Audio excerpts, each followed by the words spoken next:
banana fry కోసం పొట్టు తీసి మీడియం సైజు ముక్కలుగా కట్ చేసుకున్న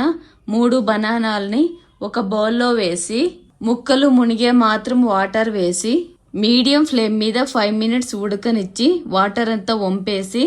చల్లారే వరకు పక్కన పెట్టి చల్లారగానే మిక్సింగ్ బౌల్లోకి 1/2 స్పూన్ పసుపు, 1 స్పూను కారం, 1 స్పూను ధనియాల పొడి, సరిపడా 1/2 స్పూను సాల్ట్ పొడి, 1 స్పూను శనగపిండి, 1 స్పూను బియ్యం పిండి, 1/2 స్పూను జీలకర్ర పొడి, 2 స్పూన్ల ఆయిల్, కట్ చేసుకున్న కొద్దిగా కరివేపాకు, 2 స్పూన్ల చింతపండు రసం, 1 spoon ginger garlic paste,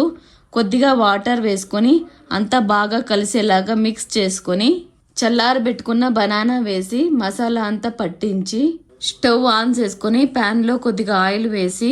masala mix చేసుకున్న బనానా వేసి స్లో ఫ్లేమ్లో 5 మినిట్స్ 2 పక్కల ఫ్రై చేసి సర్వ్ చేసుకుంటే